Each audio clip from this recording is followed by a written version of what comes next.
Hello everyone, this is Crota giving you part one of a two-part commentary between Grubby and Rohjinwook here on Secret Valley.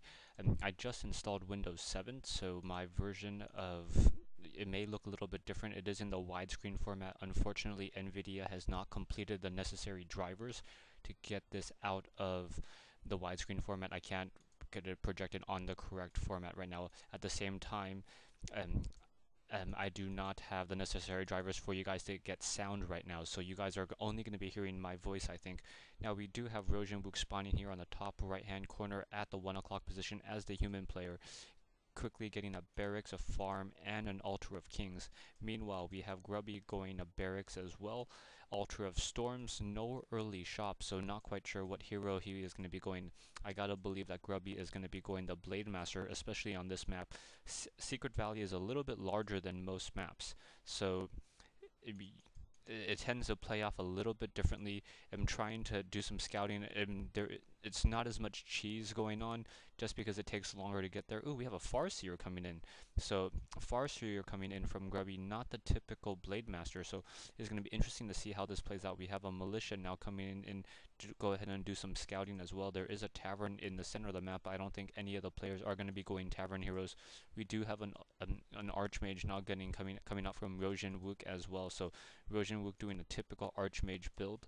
At the same time, Grubby is going the Farseer build, so we'll see what's going to happen if that militia will be able to scout out which hero Grubby is going to be ultimately trying to get. So this should be a very, very interesting start. We do have a Voodoo Lounge coming down from Grubby, so Farseer and perhaps a Tauren Chieftain as a second hero, or a Shadow Hunter, not quite sure. We'll go have to see how this plays out. Now, everything is a little bit distorted for me as this is in the stretch widescreen mode. Hopefully I'll be able to fix this sometime shortly. Rosian Archmage now going to go ahead and try to do a little bit of a fast creeping. Looks like he wants to fast creep this particular spawn. So let's see, is he? No, he's going to try to fast creep this Ogre Warlord. So trying to fast creep this Ogre Warlord spawn, trying to take on this peon right now. That peon now trying to run to the back. Militia now coming in to try to surround that troll Warlord and try to get him down as quickly as possible.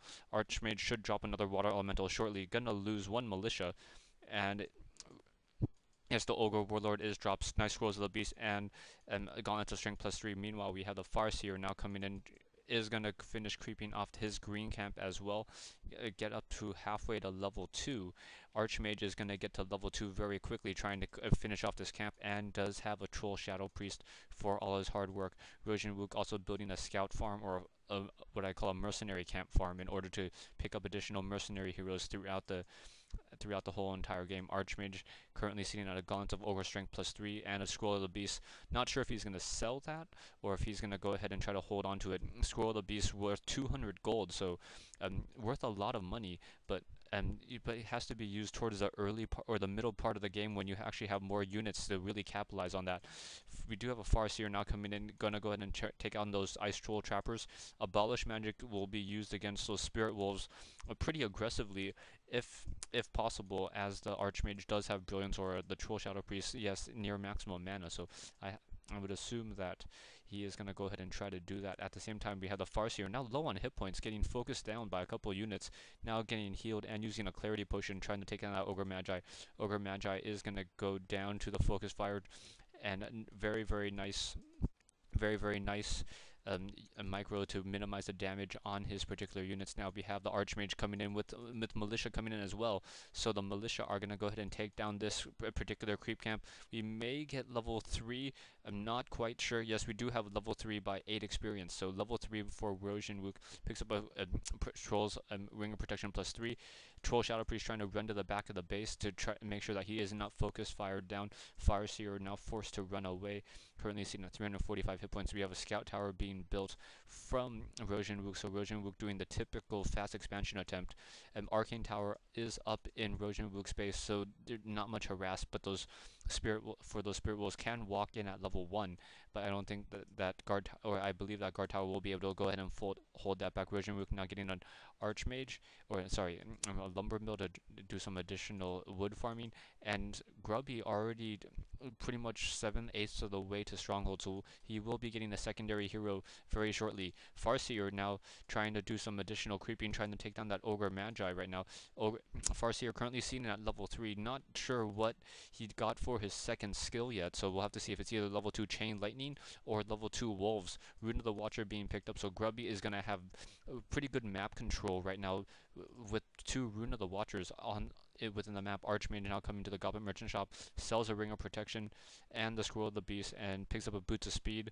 And any additional items? No, sells his Gauntlets of Strength and picks up a Scroll of Teleportation. Farseer now coming in. And here we have nice Staff of Teleportation coming in as well. Nice Chain Lightning. Looks like that was a level 2 Chain Lightning. And Grubby is going to be forced to go ahead and run to the back of the base. We do have Speed Scroll on the Troll Shadow Priest, so the Troll or on the Grunt, so that Troll Shadow Priest is in trouble. Another Chain Lightning comes in, but no possible surround, on the Farseer with that scroll, with that Speed Scroll. And we have now Grunts now coming in. Farseer currently at 106 hit points, and another Chain Lightning. That level 2 Chain Lightning just doing a lot of damage, taking down pretty much all the peasants at the expansion, so unable to really finish off this expansion. It needs an additional 150 hit points, so nice play from Grubby. We're going to have a transfer of peasants, and Rohjinwook now trying to get some additional peons down to that expansion. No shop yet, so not quite sure how Rohjinwook is going to try to press an attack. Let's see how much mana is on the Archmage. Archmage currently sitting at 80 mana, so not really enough mana to push on this fight right now. And we do have a Shadow Hunter coming in from Grubby, so Grubby does have the hero advantage, the tech advantage, and pretty much the resource advantage. Rohjinwook is not able to finish off this expansion too quickly, so he is going to be able to finally get that expansion up and running.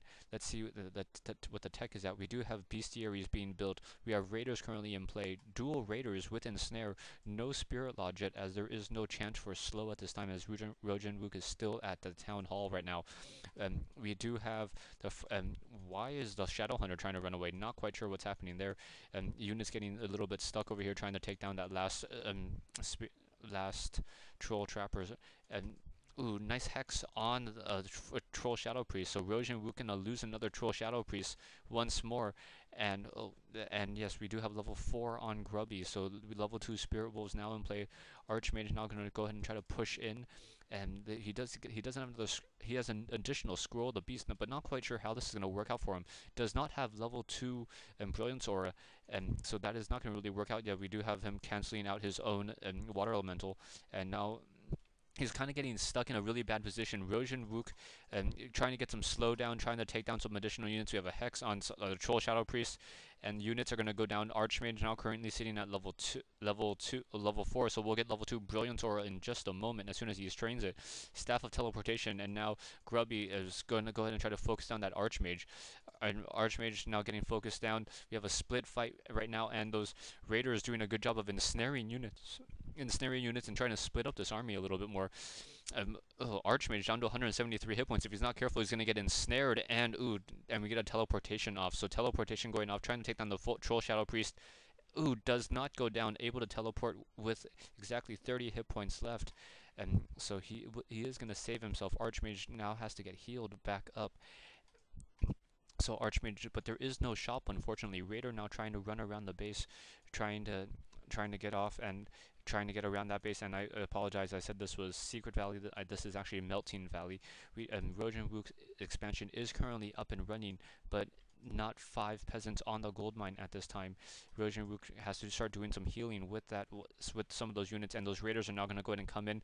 Stay tuned for part 2 of this replay between Rohjinwook and Grubby here on Melting Valley.